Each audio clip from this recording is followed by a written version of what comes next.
You think I don't know what you've been doing, Miss Evans? A voice boomed, sharp as a whip. Playing those forbidden melodies. A young maid, full of quiet dreams and a compassionate heart, finds herself drawn into the silent, isolated world of a blind millionaire's son, secretly teaching him the piano against his formidable father's strictures. In the opulent, stifling halls of Blackwood Manor, a beautiful friendship blossoms through shared music, a delicate harmony threatened by discovery. But when the truth inevitably comes to light, the father's reaction isn't one of predictable fury, but something far more profound and utterly transformative, challenging long-held beliefs about power, privilege, and the true meaning of vision. Now, before we dive deeper, please subscribe to our channel. We share powerful, meaningful stories like this every day, and drop a comment below to let us know where you're watching from. Thank you so much. And now, let's get back to the story. You think I don't know what you've been doing, Miss Evans? A voice boomed, sharp as a whip, playing those forbidden melodies. The words hung heavy in the air, a chilling echo of a moment Elara Evans knew, deep in her bones, was coming. But that terrifying confrontation, that stark collision of secrets and power, was still weeks away when she first heard the faint, almost imperceptible whisper of a longing soul within the sprawling, silent walls of Blackwood Manor. Elara was 22, her hands accustomed to the smooth chill of polished mahogany and the crisp snap of starched linen. She moved through the mansion like a phantom, her presence acknowledged only by the gleam she left behind. Blackwood Manor, a monument to old money and unyielding tradition, sat perched on a hill overlooking the quaint coastal town of Seabreeze. Its gray stone facade was formidable, its manicured grounds immaculate. But inside, a pervasive silence often settled, broken only by the tick-tock of ancestral clocks and the distant clatter of the kitchen staff. For Elara, who dreamt of a life beyond scrubbing floors, a life filled with color and sound, the silence was often a heavy weight. She had come to Seabreeze seeking a fresh start, a quiet escape from a past that felt too tangled, too loud. The advertisement for a live-in maid at Blackwood Manor had promised good wages and a roof over her head. A small price, she thought, for trading the bustle of the city for the hushed grandeur of a millionaire's estate. She hadn't expected the silence to feel so absolute. Nor had she anticipated the aching loneliness that seemed to emanate from one particular corner of the house. That corner belonged to Caleb Thorne, the only son of the formidable Mr. Arthur Thorne. Caleb was 12 and blind since birth. His world, Elara observed, was a meticulously crafted prison of order and routine. Tutors came and went, carefully chosen to teach him the curriculum Mr. Thorne deemed appropriate: history, literature, mathematics. But there was no music, no art, no vibrant splash of spontaneous joy. Caleb moved through the house with an unnerving grace, his cane tapping a rhythm only he seemed to hear, his face a perpetual mask of quiet introspection. His father, a man forged in the fires of ambition and self-made wealth, seemed to equate sentimentality with weakness. Arthur Thorne saw strength in discipline, order in silence. One Tuesday afternoon, Elara was dusting the seldom-used grand drawing room, a cavernous space dominated by a magnificent Steinway concert grand piano. Its dark, gleaming wood reflected the muted sunlight like a silent pool. Mr. Thorne had made it clear on her very first day that the piano was a family heirloom, a decorative piece not to be touched. "It carries too many memories," he'd said, his voice clipped, "and serves no purpose now." Elara had often wondered what memories they were, locked away behind the heavy, silent lid. As she ran a soft cloth over its polished surface, she heard a soft, almost imperceptible sound, a light brush, a hesitant tap. She glanced up. Caleb stood in the doorway, his head tilted slightly, as if listening to a frequency no one else could perceive. His hand, slender and pale, hovered in the air, trembling faintly, drawn towards the piano as if by an invisible magnet. He couldn't see it, of course, but he sensed its presence, its silent majesty. Ilara paused, her heart giving an unexpected lurch. In that moment, she saw not just a blind boy, but a soul yearning for expression, a heart aching for an outlet. She remembered her own grandmother, her fingers dancing across the old upright piano in their tiny living room, filling their world with joy and a profound sense of connection. Ilara herself had learned simple melodies, enough to understand the magic. "Caleb," she whispered, her voice soft, careful not to startle him. He turned his head towards her voice, his sightless eyes unblinking. "Miss Evans," he replied, his tone surprisingly mature for his age. I felt a presence." "It's just me, Caleb," she said, stepping closer. "And the piano." He nodded slowly. "I know it's there. I feel its shape, its potential." He took another step, his hand now reaching out, fingers splayed. He touched the cool, smooth wood, a reverence in his touch. "My mother used to play it," he said, his voice barely audible. "Father never speaks of it." Ilara felt a sudden, fierce protectiveness rise within her. To deny a child, especially this child, the solace of music, the memory of his mother, it felt like a silent cruelty. The rules of Blackwood Manor were rigid, but the unspoken rules of the human heart, she knew, were far more powerful. Later that week, a clandestine plan began to form. It started subtly, with Ilara humming a simple tune as she cleaned Caleb's study. She noticed his attention sharpen, his head tilting. Then, one evening, after Mr. Thorne had retired to his study for his nightly reading of financial reports, Ilara found Caleb lingering near the drawing-room door. "Caleb," she whispered, her heart pounding a nervous rhythm against her ribs. "Would you like to touch the keys?" His response was immediate, a sudden light in his usually composed face. "Could I?" he breathed, like a child asking for a forbidden toy. That first night, in the hushed, moonlit drawing room, Ilara gently guided Caleb's small fingers to the cold ivory keys. She showed him middle C, then the simple scale. His touch was hesitant at first, then grew more confident, more exploratory. The sounds were discordant, fumbling, but to Ilara, they were the most beautiful music she had ever heard. It wasn't just about playing notes. It was about unlocking a part of Caleb that had been sealed away. Their secret lessons became a nightly ritual, a whispered conspiracy against the oppressive silence. They used the hours after Mr. Thorne's study light went out, navigating the grand hallways in hushed footsteps.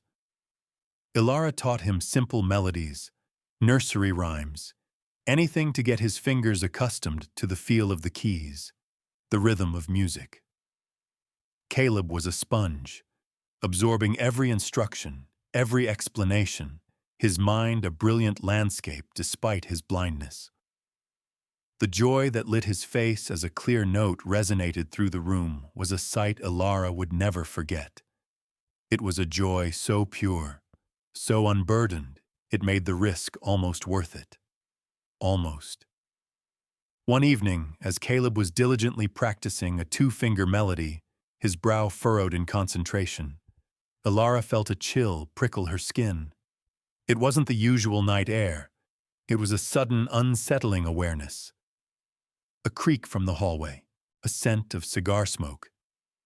Mr. Thorne's study light, which should have been off, was now on, She froze, her breath catching in her throat, her eyes darting towards the drawing room entrance. Had he heard? Had he seen? The forbidden melodies, no longer just a memory, were now a dangerous reality, echoing in the vast, silent house, threatening to shatter the fragile peace she had found and the hope she had ignited. The creak had been nothing, just the ancient timbers of Blackwood Manor settling, a sigh in the deep quiet of the night. Ilara had held her breath so long her lungs ached, her gaze fixed on the drawing-room door. But no imposing figure of Arthur Thorne materialized. The faint scent of cigar smoke from earlier had been a phantom, a trick of her overwrought imagination. Caleb, oblivious, continued to pick out the two-finger melody, his brow furrowed in concentration, a small, triumphant smile playing on his lips when he got it right. Ilara exhaled, a silent shiver running down her spine. It had been a false alarm, but it hammered home the precariousness of their secret, the very real danger they danced with each and every night. Her heart, however, refused to be deterred. Seeing the pure, unadulterated joy on Caleb's face, the way his fingers, once hesitant, now navigated the keys with a newfound confidence, rooted her deeper into their clandestine world. Their lessons evolved. What began as simple scales blossomed into recognizable tunes. Ilara taught him Twinkle, Twinkle, Little Star, then Row, Row, Row Your Boat. Caleb's progress was astonishing, his blindness seemingly sharpening his auditory sense, making him acutely sensitive to pitch, rhythm, and timbre. He absorbed everything Ilara offered, his mind like a parched sponge soaking up precious water. It feels like painting with sound, he'd once whispered, his sightless eyes fixed on some inner landscape.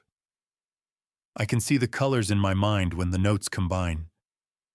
Ilara would smile, her own heart swelling with a warmth she hadn't felt in years. Blackwood Manor, with its silent opulence and rigid routine, often left her feeling like a ghost, fading into the background. But with Caleb, in those hushed, stolen moments by the grand piano, she felt alive, vibrant, truly seen. It connected back to her own past, to the vibrant life she'd left behind, the music that had once filled her own home before it all went silent. She never spoke of it, not directly, but sometimes a melancholic tune would escape her lips as she walked through the halls, a quiet echo of a happier time. Mrs. Henderson, the hawk-eyed head housekeeper, began to notice. She was a woman whose starched apron and formidable bun were as unyielding as the manor's rules. Her gaze, often sweeping, meticulous, seemed to linger on Ilara for an extra beat. "Miss Evans, you look rather tired these days," she'd remarked one morning, her voice perfectly polite, yet laced with an unspoken accusation. "Are you getting enough rest?" "Perfectly fine, Mrs. Henderson," Ilara had replied, forcing a bright smile, her stomach churning. She knew she looked tired.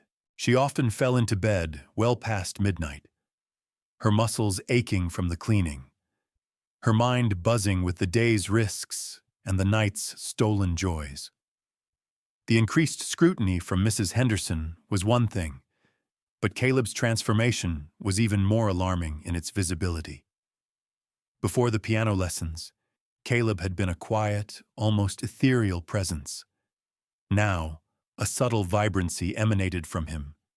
He moved with a lighter step, sometimes humming under his breath, a faint smile often gracing his lips. His tutors, in their weekly reports, noted his increased engagement, a newfound spark in his demeanor, though they couldn't pinpoint the cause. Mr. Thorne, ever the busy magnate, simply nodded, pleased with his son's intellectual progress, seemingly oblivious to the emotional blossoming. But Ilara knew, and she worried. Such a change, however wonderful, was a beacon, threatening to draw attention. One blustery evening, a week before Caleb's 13th birthday, Ilara was teaching him a simple arpeggio. The notes flowed, a gentle cascade, when suddenly Caleb stopped, his head cocked to the side. "Ilara," he whispered, using her first name for the first time, a small intimacy that sent a jolt through her. I think I can hear the notes my mother played." Ilara's breath caught. "What do you mean, Caleb?" "Sometimes, when I play, I hear other notes, faint, like an echo. A melody I don't know, but it feels familiar. It's like her hands are guiding mine." He reached out, his fingers hovering over the keys. "She used to play a piece," Father said. "A very beautiful one. He just doesn't remember what it was called." Ilara felt a powerful surge of emotion. This wasn't just about learning music anymore. It was about memory, about connection, about a boy yearning for a lost piece of his past. The danger felt secondary to the profound need she saw in his face. Perhaps," Ilara murmured, "if you keep listening, keep playing, you'll find it." The next evening, the tension in Blackwood Manor was almost palpable. Mr. Thorne had returned from a business trip, his presence always casting a long shadow. Ilara was cleaning the library, her ears straining for any sounds from the drawing room where Caleb sometimes ventured alone during the day, drawn to the silent instrument. Suddenly, Mr. Thorne's booming voice cut through the air, not sharp with anger, but with an odd note of curiosity. "Henderson," he called, his voice echoing from the grand staircase. "Did you notice anything unusual about the drawing room piano?" Ilara froze, her heart leaping into her throat. This was it, the moment of truth. She strained to hear Mrs. Henderson's reply. Her hands clenched so tightly her knuckles whitened. Had he found a stray sheet of music? A fingerprint on the keys that wasn't hers or Caleb's? A single telltale note left hanging in the air. The silence that followed felt deafening, stretching into an eternity, before Mrs. Henderson's crisp, measured response finally reached Ilara's ears. "Unusual, sir?"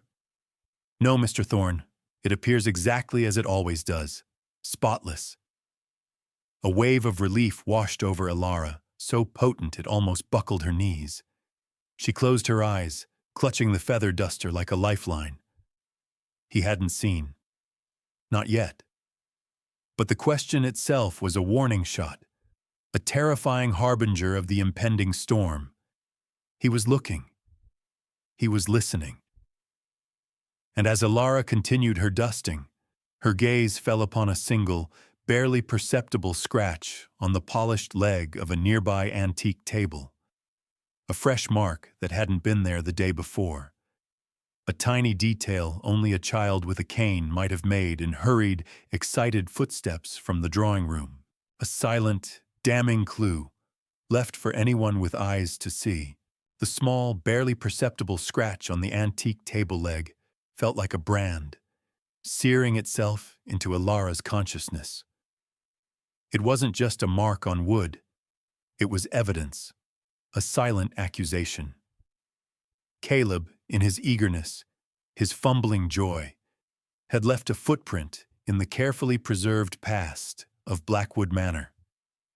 Ilara's heart pounded a frantic rhythm, a drumbeat of impending doom. Mr. Thorne hadn't noticed it yet, or perhaps hadn't connected it. But Mrs. Henderson, with her meticulous eye for detail, undoubtedly would.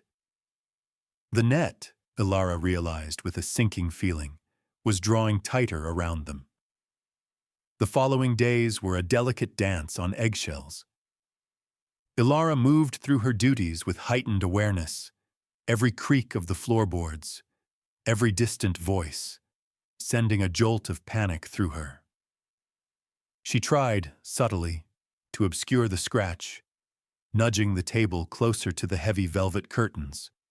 hoping to camouflage it in shadow. It was a futile gesture, she knew, but it was all she could do.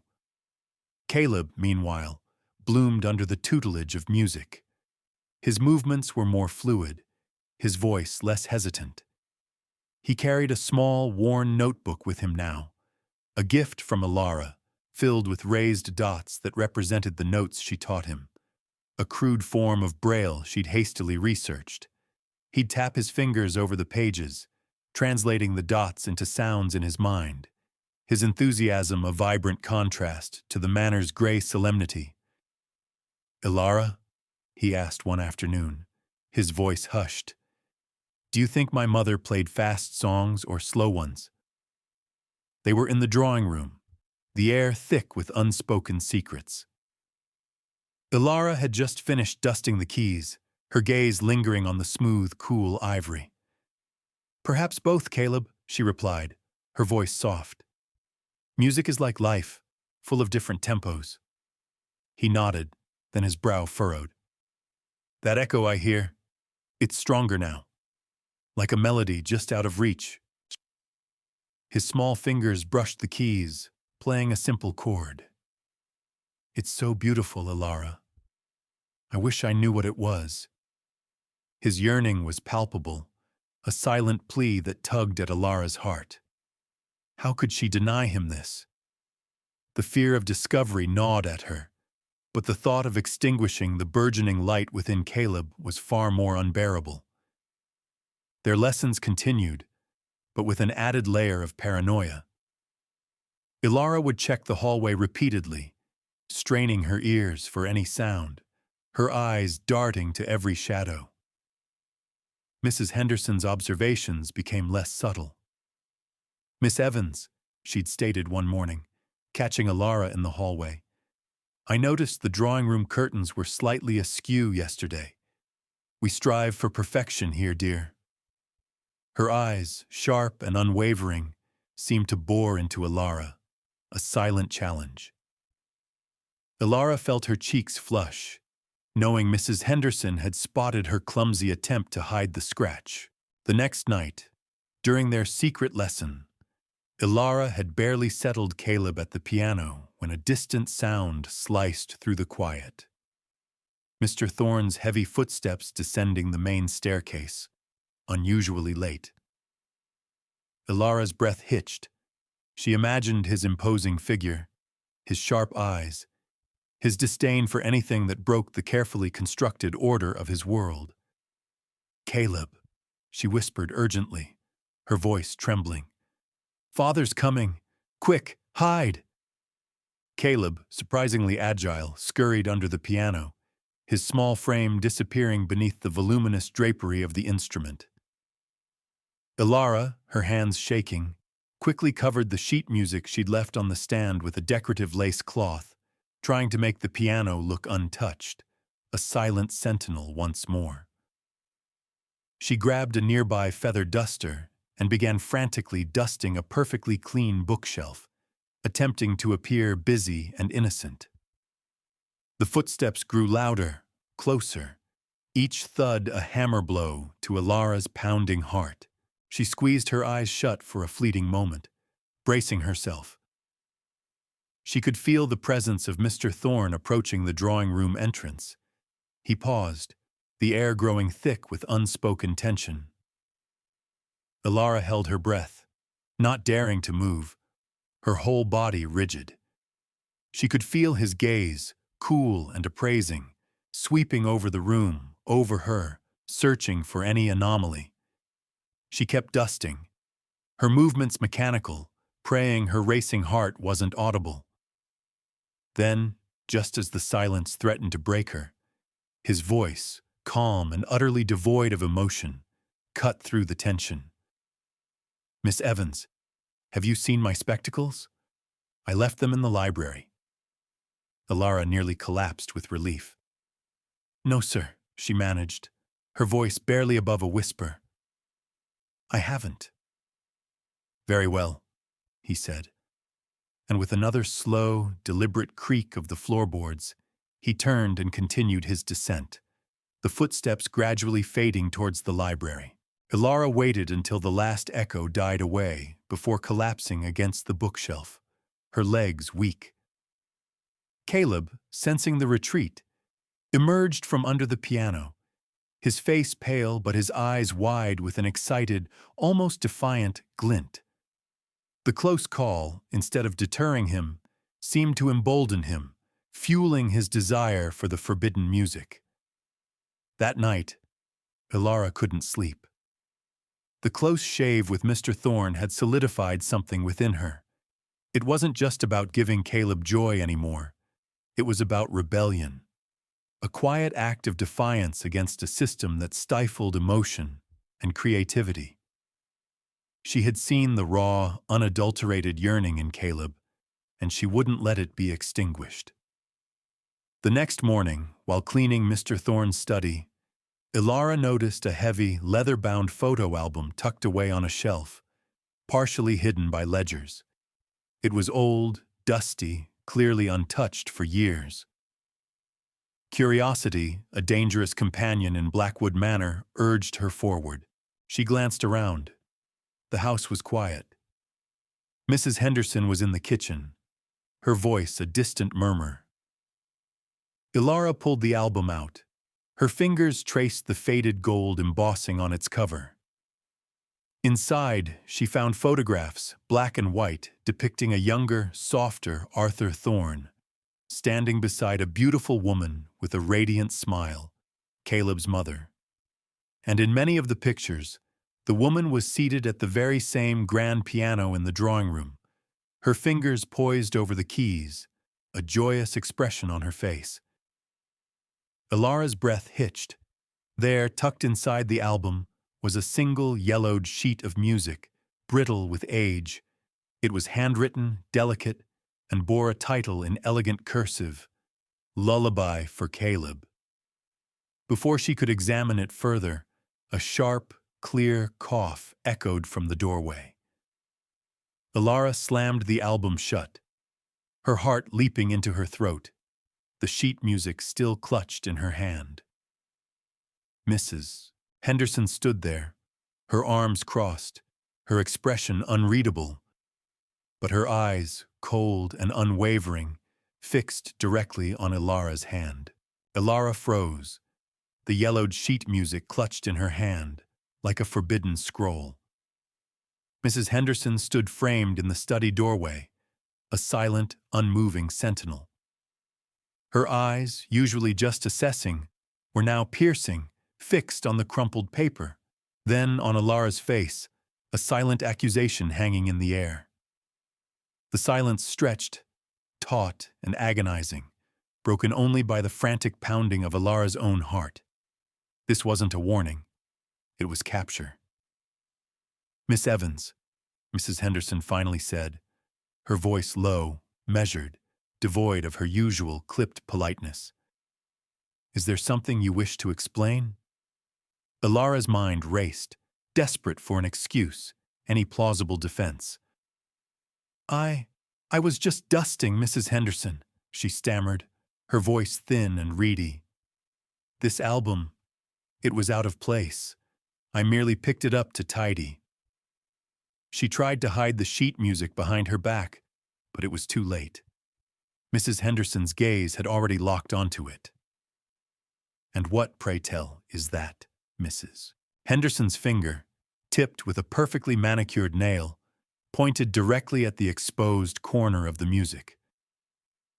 "Mr. Thorne is very particular about his private effects, especially those concerning his late wife." Defeat washed over Ilara. There was no escaping this. She slowly extended her hand, revealing the Lullaby for Caleb.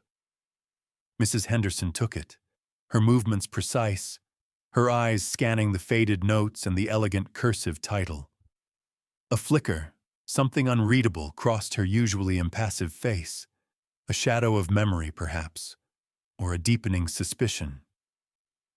"I see," Mrs. Henderson said finally, her voice still low, but with an underlying steel. "This will, of course, have to be reported to Mr. Thorne." Ilara felt the blood drain from her face. Please, Mrs. Henderson, she pleaded, her voice cracking. It was an accident. I meant no disrespect. I thought perhaps Caleb. She trailed off, realizing she was only digging a deeper hole. Mrs. Henderson's expression remained unyielding. Mr. Thorne has very clear rules regarding his son, Miss Evans, and the piano.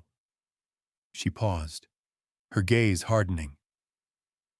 I have noticed a change in Caleb, a certain liveliness, and I've noticed your late nights, your preoccupation with the drawing room. Her voice dropped to a near whisper. Do not mistake me for a fool, Miss Evans. I've served the Thorne family for 30 years. I know every secret, every ghost in these walls. Elara swallowed hard, tears stinging her eyes. It was over. Her quiet rebellion, Caleb's burgeoning joy, all of it would be crushed. She imagined Mr. Thorne's cold fury, the inevitable dismissal, the return to her own shadowed past. But even more painful was the thought of Caleb, once again enveloped in silence. Just, please don't tell him about Caleb, Elara pleaded, desperation lacing her voice. He loves the music. It makes him so happy. It's the only thing that connects him to his mother. Mrs. Henderson studied her for a long moment, her expression unreadable. Then she simply folded the sheet music carefully, tucked it into the album, and replaced the album on the shelf. Clean the drawing room, Miss Evans, thoroughly. And without another word, she swept out of the study, leaving Elara alone, trembling, unsure if she had been spared or if the guillotine was simply being slowly lowered. The rest of the day was a blur of anxiety. Every time a door opened, Elara jumped. Every time she heard Mr. Thorne's voice, her heart seized. But the call never came. Mrs. Henderson never mentioned it again. The silence was unnerving, far worse than an outright confrontation. It felt like a sword hanging by a thread. That evening, Elara found Caleb by the piano, his fingers tracing the contours of the keys, a familiar wistful expression on his face. Elara, he said, his voice quiet. I heard something today. Mrs. Henderson and my father. They were talking about the piano. Elara's blood ran cold. What did they say, Caleb? She asked, her voice barely a whisper. Father asked Mrs. Henderson if anyone had been playing it. He sounded upset. Caleb's small hand trembled as he touched a key, producing a soft, melancholic note. Mrs. Henderson said no one had. But then, she said she saw you touching something of Mother's, and she told him it was about respecting the past. Elara felt a fresh wave of despair. Mrs. Henderson hadn't explicitly betrayed Caleb, but she had certainly implied Elara's transgression, drawing attention back to the piano, creating a deeper suspicion in Mr. Thorne's mind. The reprieve, if it was one, was short-lived. Caleb, Elara began, her voice heavy. We might have to be more careful, or perhaps stop for a while. Caleb's head snapped up, his sightless eyes wide with alarm. No, Elara, please, I'm so close to hearing it, that echo, that melody. It's a part of Mother, I know it is. His plea, so raw and desperate, tore at her heart. The next night, fear warred with determination. Elara knew the risk, but she also knew the joy, the vital connection this music provided Caleb. They met in the drawing room as usual, the moon filtering through the tall windows casting long, silver shadows. As Caleb's fingers tentatively began to explore the keys, guided by Elara, a sudden sharp rap on the drawing room door shattered the fragile peace. Elara gasped, her hand flying to her mouth. Caleb froze, his fingers lifting from the keys. The rap was firm, deliberate, unmistakably Mr. Thorne. There was no time to hide, no time to dissemble. They were caught. Caleb? Mr. Thorne's voice, devoid of its usual booming quality, was instead chillingly calm, laced with an unnerving curiosity. Are you in there? Ilara felt her breath leave her body. This was it. The confrontation she had dreaded. The moment all their stolen melodies would be silenced. She looked at Caleb, his face pale, his lower lip trembling. She knew what she had to do. She had to protect him. Yes, Mr. Thorne, Ilara called out, her voice surprisingly steady. Caleb is here. I was just reading to him. A desperate, transparent lie, but the only one she could conjure. The door handle slowly turned. The solid oak door creaked open, revealing Arthur Thorne, his imposing silhouette framed against the dimly lit hallway. His gaze, usually so direct and unwavering, was not on Ilara, but on the piano, then on Caleb's small, pale hands, still resting on the keys. An expression Ilara had never seen before crossed his face, a fleeting shadow of pain, perhaps, or a deep, unsettling recognition. His eyes, now sharp and intense, finally settled on Ilara, holding her gaze with an unnerving stillness. He took a slow, deliberate step into the room, then another, his presence filling the air with a silent demand for answers, his eyes burning into hers. Arthur Thorne took another slow, deliberate step into the drawing room, his gaze sweeping from Ilara to Caleb, then lingering on the piano, its dark, polished surface reflecting the dim moonlight like a silent accusation. The air crackled with unspoken tension, thick and suffocating. Ilara could feel the weight of his stare, a silent question demanding an answer. Caleb, sensing his father's proximity, had shrunk slightly on the piano bench, his small hands still resting on the keys, frozen. Reading, Miss Evans? Mr. Thorne's voice was low, devoid of its usual booming authority, but far more menacing in its controlled quiet. At this hour? And by the piano? His eyes, sharp and unwavering, bore into Ilara's, seeking the truth. Ilara's mind raced. The lie was flimsy, transparent. She couldn't maintain it. Her heart pounded, a frantic drum against her ribs. She glanced at Caleb, seeing the fear etched on his face, and a surge of protective instinct swept through her. She had to shield him, whatever the cost. No, Mr. Thorne, she confessed, her voice shaking but resolute. I wasn't reading. I was teaching Caleb to play the piano. A beat of absolute silence followed her confession, thick and heavy. Mr. Thorne's face, usually so impassive, contorted into an expression Ilara couldn't quite decipher. Not anger, not surprise, but something akin to profound dismay, perhaps even pain. His gaze snapped back to the piano, a muscle ticking in his jaw.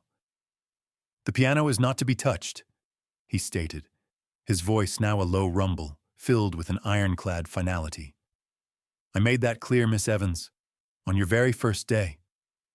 I know, sir, Ilara replied, her voice gaining a surprising strength. But Caleb, he wanted to learn. He loves it. He says it connects him to his mother. The words tumbled out, raw and honest, exposing the deepest reason for her defiance. At the mention of his mother, Caleb flinched, then lifted his head. Father, he whispered, his small voice trembling. Ilara says mother used to play it. I can hear her in the notes sometimes. An echo. Mr. Thorne's reaction was startling. He closed his eyes for a brief, agonizing moment, as if warding off an invisible blow. When he opened them again, his gaze was fixed on Caleb, a complex mixture of sadness and something else, something deeply buried, swirling within their depths. Caleb, he began, his voice rough with an emotion he rarely displayed. Your mother. She played that piano every day. It was her passion. But after she was gone, the music, it brought too much pain. He paused, taking a ragged breath. I wanted to shield you from that pain, son. From the loss. Ilara watched, mesmerized, as the formidable Arthur Thorne, the man of unwavering control, seemed to crumble slightly before her eyes. This was not the man who had laid down rigid rules. This was a grieving husband, a father trying to protect his son in the only way he knew how, through silence and absence. But father, Caleb interjected, his voice gaining confidence. The music doesn't bring pain to me. It brings joy. It helps me to see her, to remember. He reached out, his small hand instinctively finding his father's arm. Mr. Thorne looked down at his son's hand, then back at Ilara, a profound internal struggle playing out on his face. He had built a fortress of silence around himself and his son, believing it was protection. Ilara had, unknowingly, chiseled a hole in that fortress, letting in light and sound. Miss Evans, Mr. Thorne said, his voice now incredibly soft, almost a whisper. I believe we need to have a conversation. In my study. Now. His eyes, however, were not filled with anger, but with a weary resignation, a dawning realization. Ilara knew her fate was sealed. She would be dismissed, perhaps even without her wages. But as she stood, a small, defiant sense of triumph swelled within her. She had given Caleb music, and in doing so, perhaps she had also given his father a glimpse of what he had lost, what he had denied his son.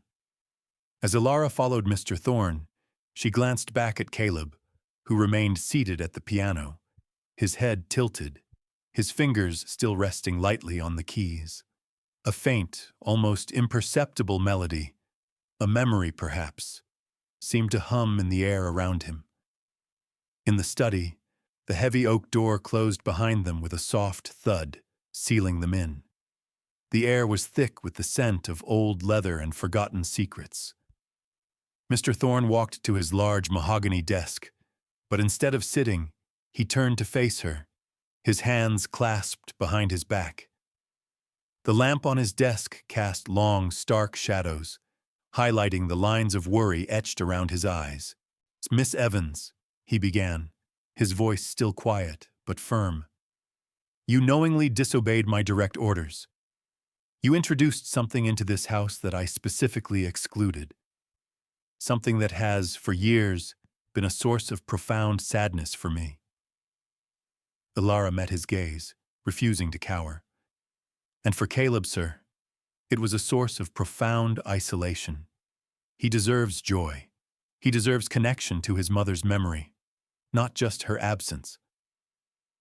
Mr. Thorne stared at her for a long moment, his eyes searching hers, as if trying to gauge the depth of her conviction.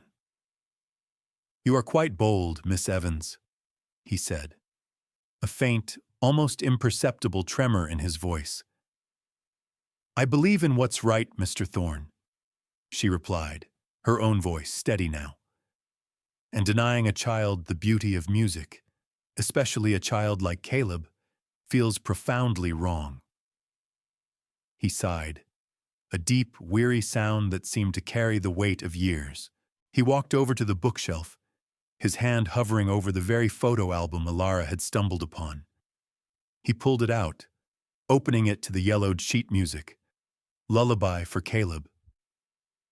He ran a finger over the title, his expression distant, lost in memory. That lullaby, he said, his voice barely audible, was the first piece my wife ever composed. She wrote it for Caleb before he was born. She played it for him every night. He looked up at Ilara, his eyes filled with an intensity that pierced her soul. You see, Miss Evans, it's not just the memories of her playing I tried to escape. It's the memory of what I might have done to her. Ilara gasped, a shocking realization dawning on her. What do you mean, sir? He looked at her, his face etched with a pain so deep, so raw, it took her breath away.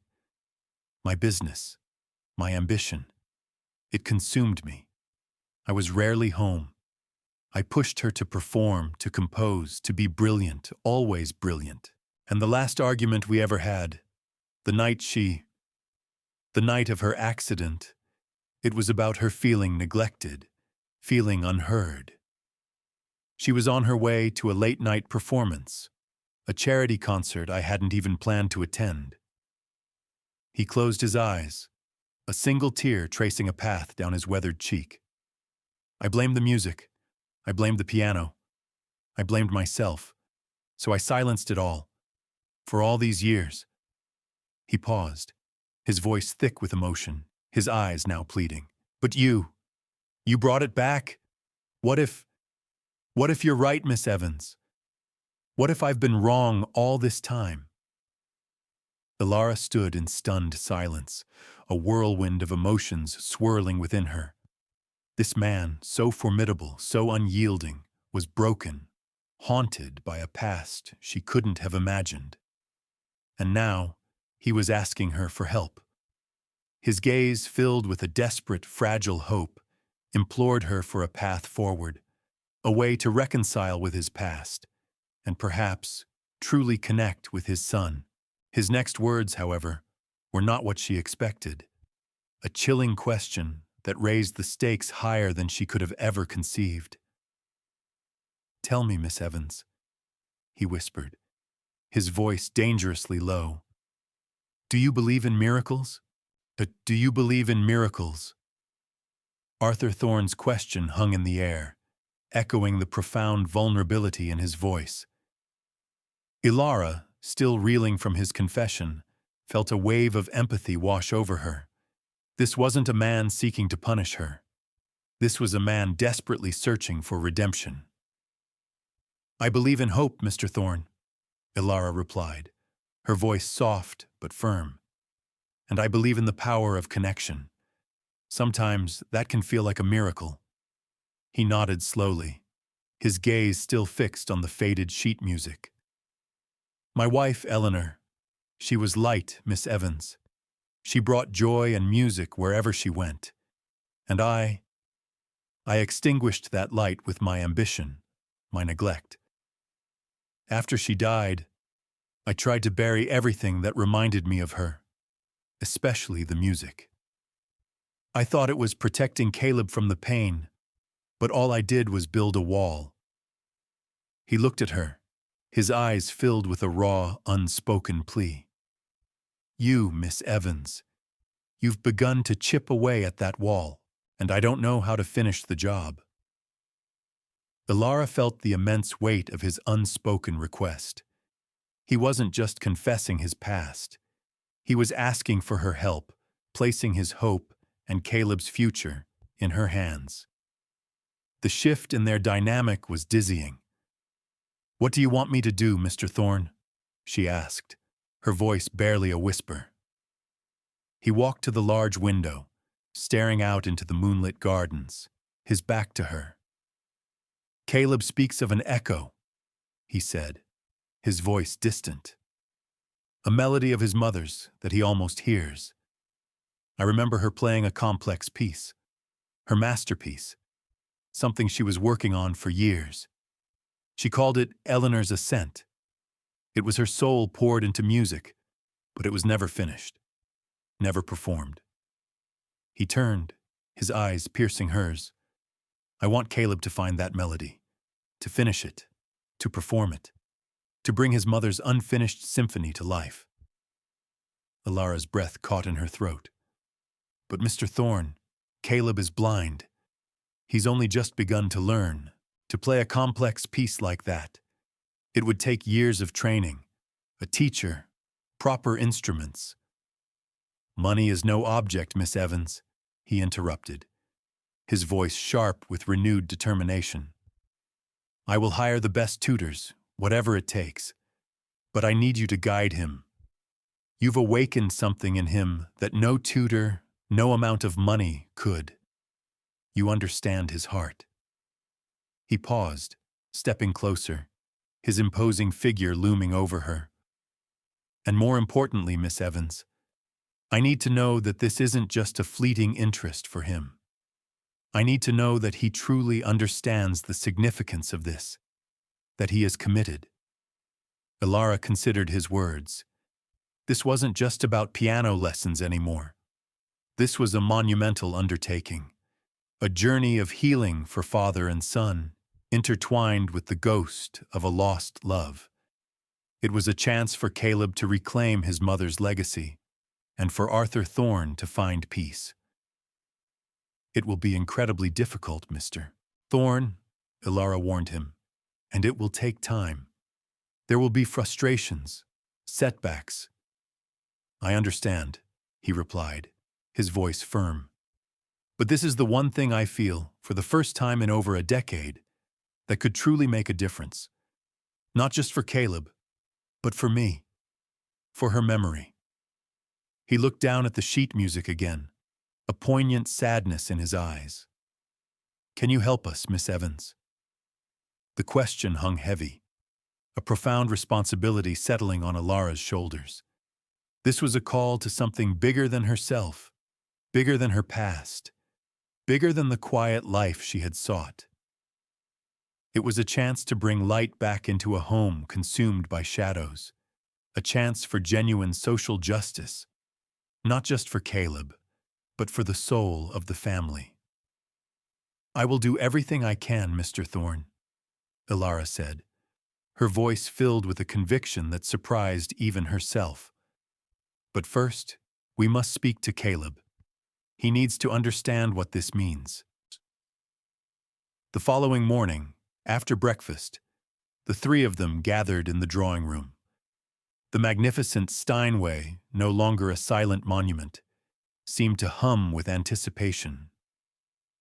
Mr. Thorne, for the first time in years, sat on the bench beside Caleb, his hand resting gently on his son's shoulder. Ilara stood a little behind them, her heart pounding. Mr. Thorne explained everything to Caleb, his voice surprisingly gentle, laden with a regret Ilara hadn't known he possessed. He spoke of Eleanor, of her love for music, of Eleanor's ascent, the unfinished masterpiece. Your mother, he told Caleb, his voice thick with emotion. She poured her heart into this piece. It was her gift to the world, to you, and I never gave her the chance to finish it, to perform it. I believe you, my son, can do that for her, and for us. Caleb listened, his face a mixture of awe and profound understanding. He reached out, his small fingers tracing the faded title of the lullaby for Caleb that Ilara had placed on the music stand. The echo, Caleb whispered. That's it, isn't it? Eleanor's Ascent. Mr. Thorne nodded, a profound relief washing over his face. Yes, son. I believe it is. I want to do it, Father, Caleb declared, his voice firm, unwavering. I want to finish Mother's music. A powerful wave of emotion enveloped the room. It was a turning point, a fragile new beginning. Mr. Thorne, in a rare display of paternal warmth, pulled Caleb into a tight embrace.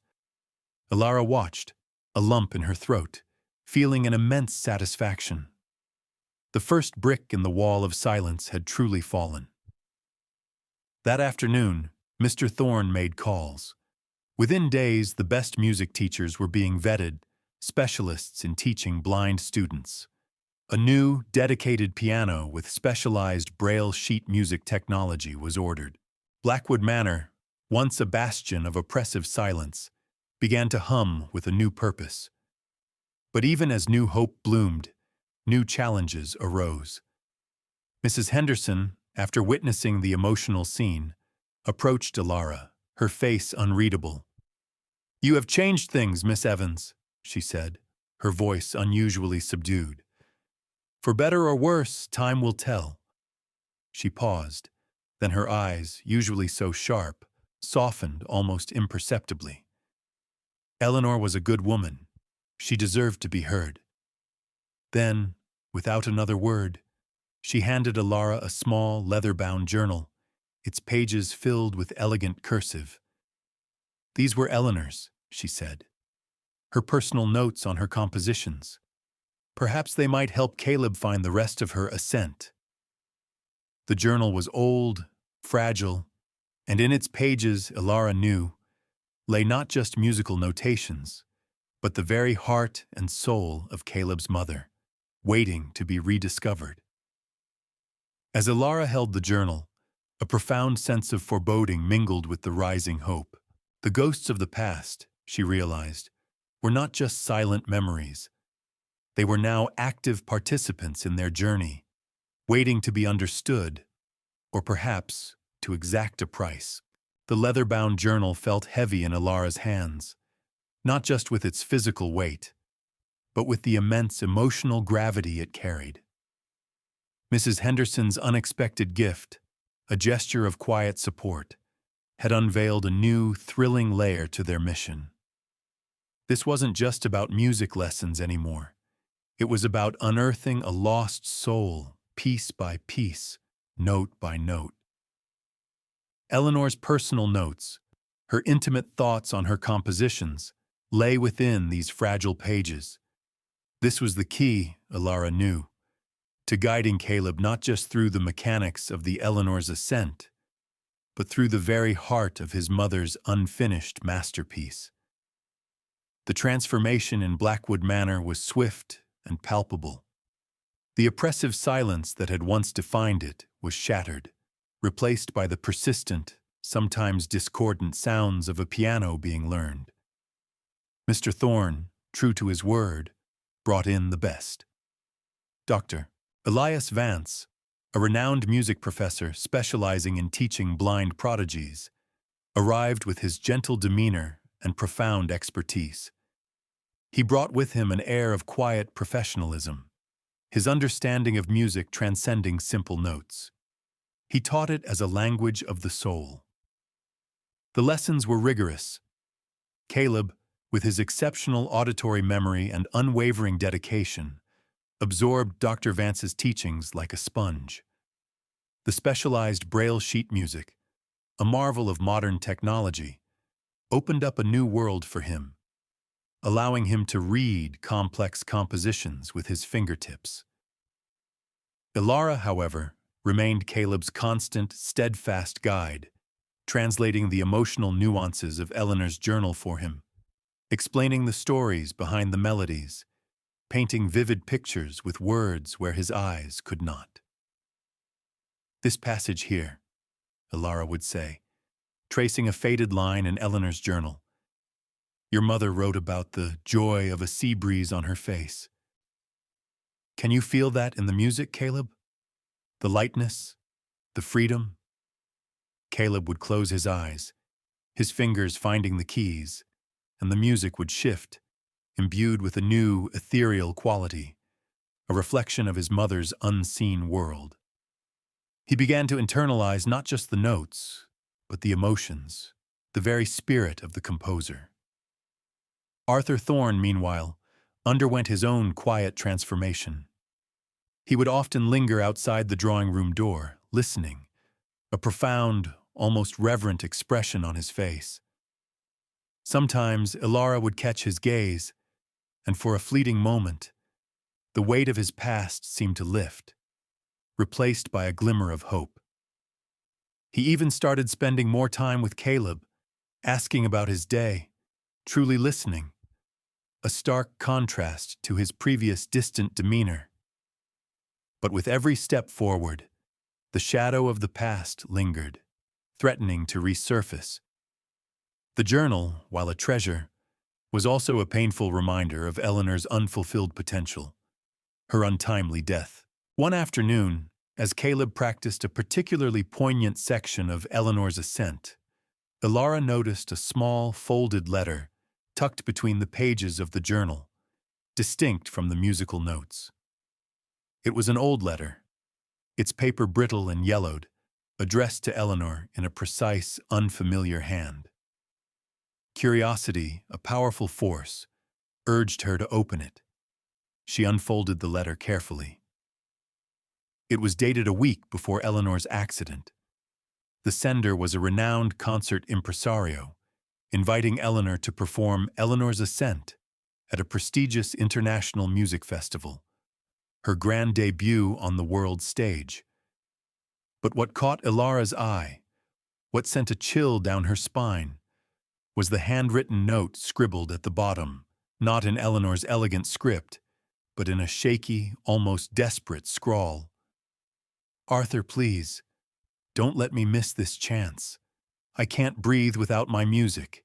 It's becoming too much." It was signed simply, E. A horrifying realization dawned on Ilara. Eleanor had been struggling, feeling suffocated by Arthur's ambition, by his demands, by his subtle control over her life and her passion. His confession in the study had been about his perceived neglect. But this letter painted a darker picture, hinting at a far more active role in suppressing her dreams, a more direct hand in her despair. And it was dated just days before her fatal accident. The guilt that Arthur Thorne carried, Ilara now understood, was far deeper, far more complex than simple neglect. Before she could fully process this revelation, a commotion erupted outside. Mrs. Henderson's sharp voice, usually so composed, was laced with panic. "Mr. Thorne, come quickly." Ilara rushed to the window, her heart pounding. Arthur Thorne was in the gardens, inspecting a newly installed sprinkler system, his back to the house. A gardener, distracted by his work, had left a heavy, motorized hedge trimmer unattended on a steep incline. As Ilara watched in horror, the trimmer, still running, began to roll, picking up speed, heading directly for Arthur Thorne's unprotected back. "Mr. Thorne!" Ilara screamed, her voice hoarse, but he couldn't hear her over the whine of the trimmer and the whirring sprinklers. Caleb, however, heard. His heightened hearing, so attuned to every nuance of sound, picked up the escalating danger. "Father!" Caleb cried out, his voice sharp with terror. He instinctively knew the trajectory, the speed, the imminent collision. He leaped from the piano bench, abandoning his careful practice, rushing towards the window, his cane tapping frantically. "Father, look out!"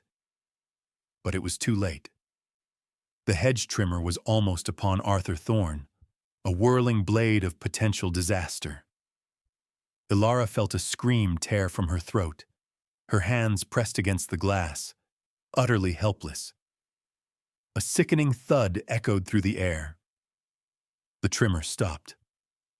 Arthur Thorne crumpled to the ground, motionless. Caleb, his face ashen, cried out again. A heart-wrenching sound of pure agony, convinced his father was gone, just like his mother. Ilara, frozen in horror, could only stare at the still figure, the silence that followed the crash more terrifying than any noise. The ghosts of the past, it seemed, had finally caught up, threatening to repeat a tragic history. The sickening thud, the sudden ominous silence, and Arthur Thorne's motionless form on the ground, it all unfolded in a horrifying slow-motion tableau. Ilara's scream died in her throat, replaced by a cold dread that seized her heart. Caleb's anguished cry, raw and primal, echoed her own unspoken terror. The image of the hedge trimmer, its blades glinting menacingly, flashed through her mind, a gruesome echo of Eleanor's tragic accident. "Mr. Thorne!" Ilara finally managed to choke out, snapping out of her momentary paralysis. She scrambled out of the drawing room, her feet flying across the polished floor, adrenaline coursing through her veins. Caleb, his small face streaked with tears, was already stumbling, almost tripping, towards the exterior door, his cane useless in his desperate haste. "Father! Father!" he wailed, his voice thick with a terror Ilara had rarely heard. As Ilara burst through the door, Mrs. Henderson was already kneeling beside Arthur Thorne, her face ashen, her hands hovering over him, hesitant, unsure. The gardener, pale and trembling, stood nearby, staring in horrified disbelief at the hedge trimmer, which lay inert a few feet from Mr. Thorne's head. Is he breathing?" Ilara asked, her voice tight with panic. Mrs. Henderson pressed 2 fingers against his neck. "Yes, faint. He's unconscious. And there's blood." Ilara's gaze snapped to Arthur Thorne's head. A deep gash marred his temple, blood slowly seeping into his perfectly coiffed hair. The hedge trimmer hadn't hit him with its blades, but the heavy motor had struck him squarely, a glancing but powerful blow. It was a miracle he wasn't more severely injured. "Someone call an ambulance!" Ilara shouted, her voice cutting through the stunned silence. The gardener, jolted into action, fumbled for his phone. Caleb, guided by the sound of voices and the scent of freshly cut grass, reached his father, his hands reaching out, desperate. "Father, wake up! Please, Father!" He touched the blood, pulling his hand back with a gasp. "He's hurt, Ilara. Like Mother." Ilara knelt beside them, pulling Caleb into her arms, trying to shield him from the sight, from the fear. "He's going to be okay, Caleb," she whispered, her voice tight with a hope she wasn't entirely sure she believed. "He's strong." The ambulance arrived swiftly, its sirens piercing the quiet calm of Blackwood Manor. Paramedics efficiently assessed Arthur Thorne, carefully placed him on a stretcher, and loaded him into the vehicle. Caleb, still clinging to Ilara, had to be gently prized away, his small hand still reaching, yearning for his father. "We need to go with him," Ilara told Mrs. Henderson, her voice firm. "Caleb needs to be there." Mrs. Henderson, surprisingly, didn't argue. Her usual rigid composure had shattered, replaced by a quiet, almost maternal concern. "I'll handle things here. Go." The ride to the hospital was a blur of flashing lights and hushed medical jargon. Caleb sat beside Ilara, clutching her hand, his head buried against her side, occasionally asking, "Is he going to wake up? Is he going to be all right?"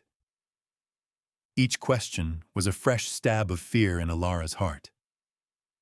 At the hospital, they were ushered into a sterile waiting room. The hours stretched into an eternity. Ilara tried to distract Caleb, talking about the Eleanor's ascent, about the beautiful melodies, but his focus was elsewhere, his senses strained, listening for any news, any sound of his father. Finally, a doctor emerged, his face tired but reassuring. "Mr. Thorne is stable," he announced. "He has a severe concussion and will need to stay for observation, but he will recover. It was a very close call." A wave of profound relief washed over Ilara. Caleb sobbed, this time from sheer relief, burying his face in Ilara's embrace. He had almost lost his father, almost relived the tragedy of his mother. When they were finally allowed to see Arthur Thorne, he was still groggy, a bandage stark white against his tanned skin. But his eyes, though heavy-lidded, were open. And when he saw Caleb, a faint smile touched his lips. "Caleb," he murmured, his voice weak. "Are you all right, son?" "Father!" Caleb cried, rushing to his bedside, his small hand finding his father's. I thought you were gone." Arthur Thorne squeezed his son's hand. "Not yet, son. Not yet." He looked at Ilara, a flicker of understanding in his eyes. You screamed. You warned me." Ilara nodded, tears welling in her eyes. "I tried, sir." "You did good, Miss Evans," he whispered, his gaze lingering on Caleb. "You saved me. And Caleb, he heard. He tried to warn me too, didn't he?" "Yes, sir," Ilara confirmed, his hearing. It's extraordinary. Arthur Thorne closed his eyes again, a thoughtful expression on his face. When he opened them, they held a renewed determination. "This changes everything, Ilara," he said, using her first name for the first time, not with condescension, but with a profound, almost familial respect. "I almost lost it all. Again. I pushed her away. I nearly let my neglect cost me my son, too. I've been so blind, Ilara. Not Caleb, me." His vulnerability was startling, a complete unraveling of the stern facade he had maintained for so long. It was clear the accident had been a brutal, painful awakening. The next day, as Arthur Thorne began his slow recovery, Ilara returned to Blackwood Manor to retrieve some of Caleb's things. The house felt different, quieter in a new, almost reflective way. Mrs. Henderson met her at the door, her expression still subdued. "Mr. Thorne's lucky," she said, her voice unusually soft. "He always was a stubborn man. Too much in his head, not enough in his heart." She paused, then her gaze hardened slightly. "About that journal, Miss Evans. Did you read it?" Ilara hesitated, the letter from the impresario, Eleanor's desperate plea, still fresh in her mind. The implications of what she'd read, of Arthur's deeper guilt, weighed heavily on her. How much of the truth should Caleb know? How much would Arthur be willing to face? Mrs. Henderson's eyes, keen and unwavering, held a knowing glint. It was clear she suspected more than she let on. The past, Ilara realized, was not just knocking, it was demanding to be heard. And the fragile peace they had found could shatter once more, if the full truth of Eleanor's life and her death were finally revealed. Eleanor's desperate, unsent letter, tucked away in the journal, suddenly felt like a ticking time bomb, threatening to unravel not just a family, but an entire legacy. "About that journal, Miss Evans. Did you read it?" Mrs. Henderson's question hung in the air, a silent challenge. Her eyes, usually so guarded, now held a glint of steel, of knowing. Ilara knew she couldn't lie. Not to this woman who had seen so much, who had served the Thorne family for decades. The weight of Eleanor's desperate, unsent letter, tucked within the journal, felt heavier than ever. "Yes, Mrs. Henderson, I did," Ilara admitted, her voice steady despite the tremor in her heart. "I found a letter, from an impresario, and a note, from Eleanor." Mrs. Henderson's lips pressed into a thin line. "I thought as much," she murmured, a profound sadness in her eyes. "Poor Eleanor. She was a bird in a gilded cage. Arthur loved her in his own way, but he never truly saw her. Not really." She sighed, a deep, weary sound. "He controlled everything. Her schedule, her social engagements, even her music. He wanted her to be a great composer, yes, but on his terms, in his timeline." She longed for freedom, for recognition that wasn't filtered through his influence. That concert, it was her chance. Ilara felt a cold knot of dread tighten in her stomach. "He told me he neglected her, Mrs. Henderson. But the letter, it sounds like more than neglect." "It was control, Miss Evans," Mrs. Henderson clarified, her voice hardening. "Subtle, pervasive control.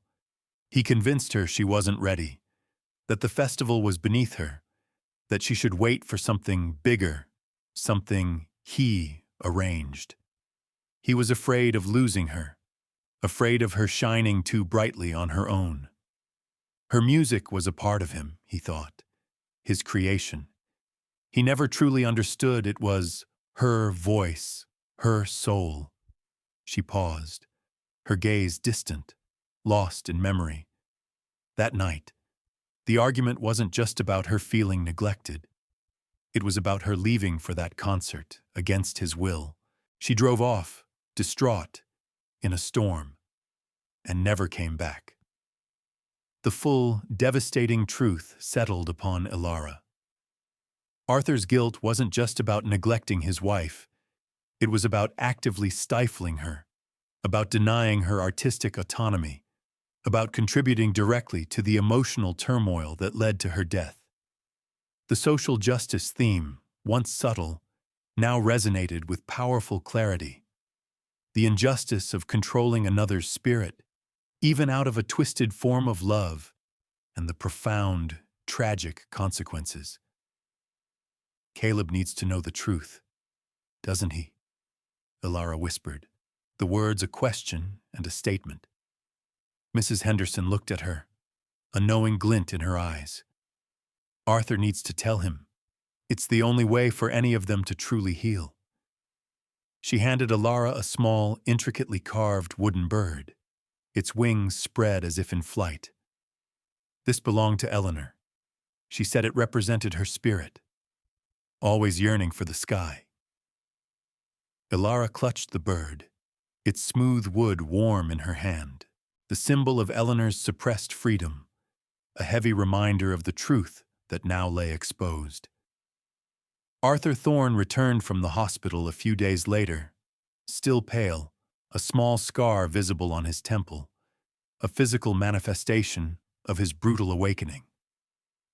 But something fundamental had shifted within him.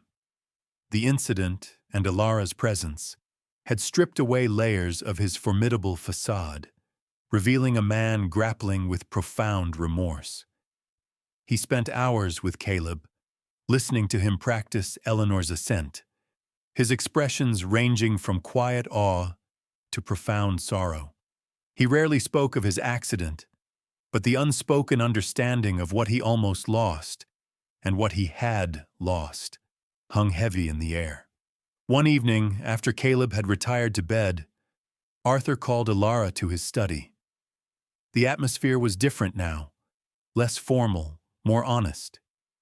He sat behind his desk, but his posture was less rigid, his gaze more open. "Ilara," he began, his voice still a little weak but clear. "I've been thinking about what you said, about justice, about my blindness." He paused, taking a deep breath. "Mrs. Henderson told me you found Eleanor's letter, her last note." Ilara nodded, her heart pounding. The moment of reckoning was here. "I tried to bury it all, Ilara," he continued, his voice thick with pain. "Her music, her dreams, my part in stifling them. I told myself I was protecting her, but I was protecting myself. From the truth, from the guilt." He looked at her, his eyes filled with a raw, agonizing remorse. "I didn't just neglect Eleanor, Ilara. I actively suppressed her. I didn't want her to soar without me. I wanted to be the conductor of her life, her talent. And that night, I refused to let her go to that concert. I told her she wasn't good enough, that the festival was a distraction. I chose my ego over her happiness. That argument, it broke her. And then, the accident." His voice cracked, and he buried his face in his hands, his shoulders shaking with silent sobs. Ilara watched him, her heart aching for the weight he had carried for so long. The formidable millionaire, stripped bare, was simply a broken man consumed by grief and guilt. "You need to tell Caleb, Mr. Thorne," Ilara said, her voice gentle but firm. "All of it. He deserves to know his mother's true spirit, not just the sanitized version of her memory. And you deserve to find peace." He lifted his head, his eyes red-rimmed. "How? How do I tell my blind son that I was responsible for his mother's despair, for her death?" "You tell him the truth," Ilara replied. "You tell him you made a terrible mistake, and you show him, every day, that you're trying to make amends, by letting him fulfill her dream, by letting Eleanor's music finally be heard. He nodded slowly, a profound understanding dawning in his eyes. "You're right," he whispered. "You're absolutely right." The next week was a blur of intense rehearsals. Caleb, guided by Dr. Vance's expertise and Alara's emotional interpretations of the journal, pushed himself beyond all limits. The echo he had heard of his mother's unfinished masterpiece began to materialize, note by painstaking note. He was not just learning a piece, he was resurrecting a soul, giving voice to a silenced dream. The intensity in his practice became almost palpable, the urgency of his mission driving him forward. One afternoon, as Caleb struggled with a particularly challenging passage, his fingers fumbling, a sudden sharp pain seized him. He cried out, clutching his left hand. Dr. Vance rushed to his side, concern etched on his face. "Caleb, what's wrong?" Alara asked, her heart racing. "My hand," Caleb whispered, his voice trembling. "It hurts. It feels stiff. I can't move my fingers." Dr. Vance gently examined Caleb's hand, his expression growing increasingly serious. He tried to flex Caleb's fingers, but they remained locked, rigid. A profound, terrifying realization dawned on Alara. All the hours of practice, the relentless pressure to finish Eleanor's ascent, the very act of channeling his mother's passionate energy, it had taken a physical toll. This wasn't just a minor strain. This was something far more serious, threatening to silence Caleb's music forever, just as his mother's had been. The unfinished symphony of Eleanor's ascent now hung precariously in the balance, a cruel twist of fate threatening to extinguish the very hope they had fought so hard to ignite. "My hand," Caleb whispered, his voice trembling. "It hurts. It feels stiff. I can't move my fingers." The words struck Alara with the force of a physical blow. Dr. Vance, his face etched with concern, gently examined Caleb's small hand. The joy, the momentum, the very heart of their mission, it all threatened to crumble. The crushing realization hit Alara. All the relentless practice, the channeling of his mother's passionate energy, had taken a physical toll. This wasn't a minor strain. It was a terrifying echo of the past, threatening to silence Caleb's music forever, just as his mother's had been. Dr. Vance's diagnosis was grim. "It appears to be a severe case of repetitive strain injury, exacerbated by the intensity of his practice," he explained, his voice solemn. "Inflammation, possibly nerve impingement. He needs complete rest. Any further pressure could cause permanent damage. He may not be able to play professionally, or even to the level needed for Eleanor's ascent." The words hung heavy in the air, a death knell for their dreams. Caleb, his face ashen, clutched Alara's hand, his sightless eyes welling with unshed tears. "I can't play?" he whispered, a child's pure heartbreak in his voice. "Mother's music. It will never be finished?" Arthur Thorne, who had rushed in at the news, stood rooted to the spot, his face paling with each word. The accident had shaken him, but this news, this threat to Caleb's spirit and Eleanor's legacy, seemed to plunge him back into the abyss of his past guilt. He saw it as history repeating itself, his ambition, his driven push for perfection, once again threatening to silence a loved one's music, to break their spirit.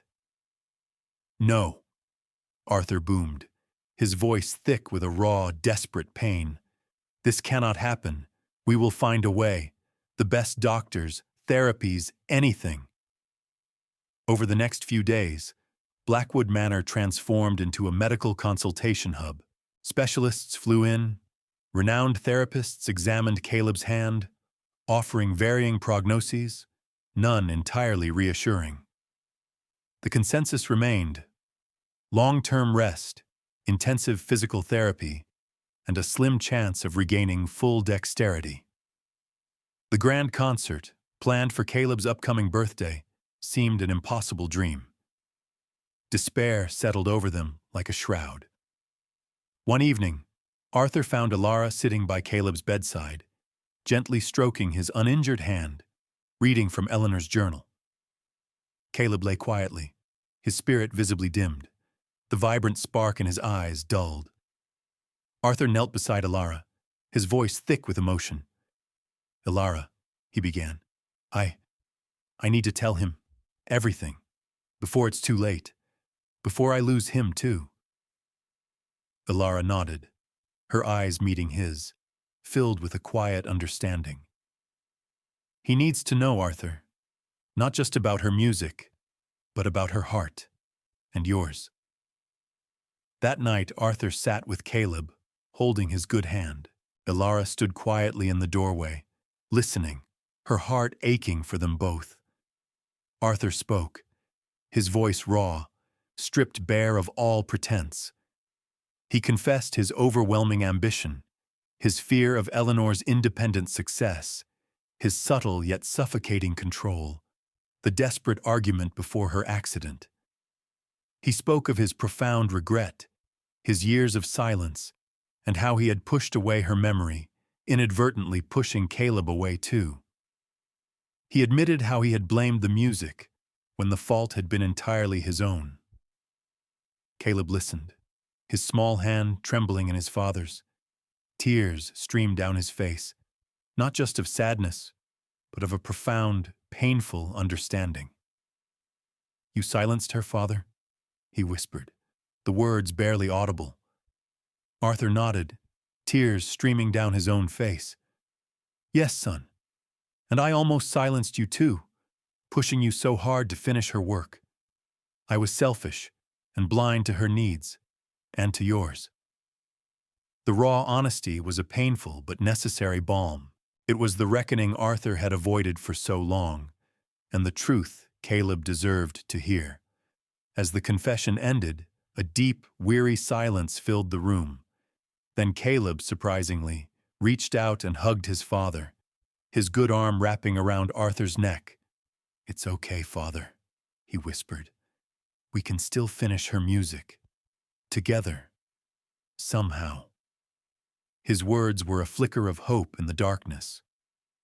The next morning, Alara found Caleb by the piano, his right hand tentatively playing the lullaby for Caleb. It was slow, hesitant, but deliberate. "I can still play, Alara," he said, a new resolve in his voice. "With one hand. I can't play Eleanor's ascent alone, but I can play parts, and Father can help." A daring idea sparked in Alara's mind. A solution, unconventional perhaps, but full of heart. She approached Arthur with it, her voice brimming with renewed enthusiasm. "The concert is still on, Arthur. Caleb will play, and you will play with him." Arthur stared at her, stunned. "Me? Alara? I haven't touched a piano in decades. I only know a few chords from my youth." "Then you'll learn," Alara insisted, pressing Eleanor's journal and the Braille music into his hand. "Caleb needs you. Eleanor needs you. This is your chance, Arthur, to truly participate, not just dictate. To complete the music with Caleb, the way Eleanor intended, with shared love, not control." The idea was audacious, terrifying, but it ignited a spark in Arthur's eyes. Over the next week, the drawing room became a sanctuary of shared purpose. Arthur, his injured temple still bandaged, sat beside Caleb, his large, powerful hands fumbling at first, then slowly finding their rhythm on the bass clef, while Caleb, with his singular right hand, played the soaring melody. Dr. Vance guided them, marveling at the unique bond, the almost psychic connection between father and son. Mrs. Henderson, a quiet witness, often wiped a tear from her eye. The music they made was imperfect, at times halting, but it was imbued with an emotional depth, a profound understanding of grief, redemption, and unwavering love. The night of the concert arrived. Blackwood Manor's grand drawing room was filled with invited guests: Dr. Vance, Mrs. Henderson, close family friends, and even some members of the community who had heard whispers of the inspiring story. Caleb, dressed in a small suit, sat at the Steinway, his left hand gently resting on his lap, his right poised over the keys. Arthur, looking both nervous and determined, sat beside him. Ilara, standing in the wings, felt her heart swell with pride and anxiety. This wasn't just a concert. It was a public declaration, a symphony of second chances. Caleb began with the Lullaby for Caleb, his right hand weaving the familiar, tender melody. Then, with a nod to his father, they transitioned into Eleanor's Ascent. Arthur's strong, steady bass notes grounded Caleb's delicate, soaring right-hand melody. It was a duet of healing, a testament to a love rediscovered. They played through the movements, the unfinished parts of the composition, imbued with a new, hopeful interpretation. As they reached the final, previously unwritten crescendo, Caleb paused, his head tilted, listening, as if channeling his mother's spirit. Then, with a powerful singular stroke of his right hand, followed by a resonant, harmonizing chord from Arthur, they created the final, breathtaking notes.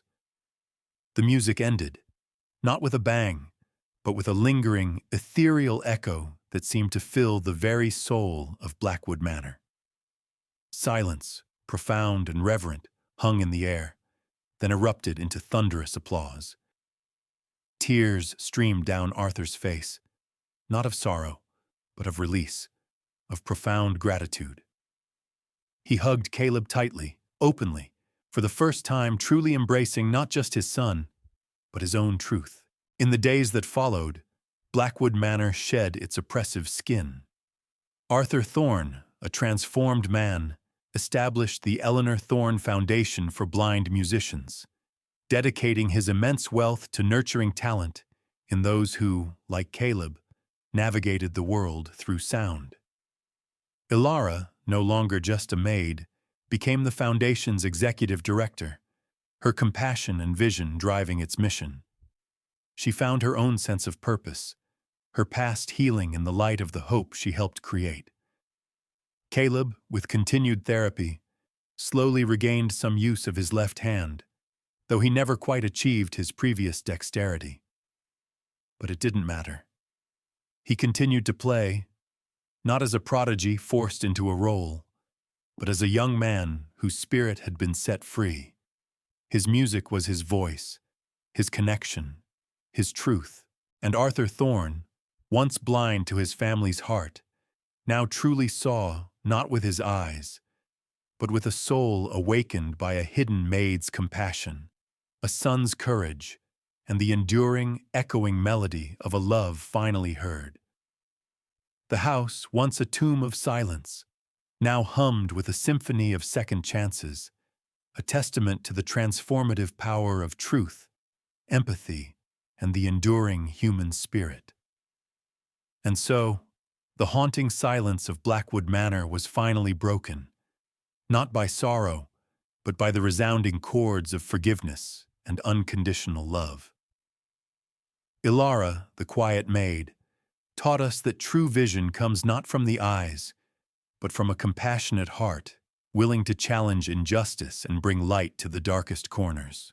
Arthur Thorne's painful journey reminded us that control, even born of grief, can stifle the human spirit, and that true redemption lies in confronting our deepest guilts, embracing vulnerability, and actively making amends. Caleb, through his resilience and his profound connection to his mother's music, showed us that even in profound darkness, the human spirit yearns for expression, for connection, and for the echoes of a love that transcends loss. This story is a testament to the transformative power of second chances, the profound healing that comes with truth, and the enduring melody of a family finding harmony again.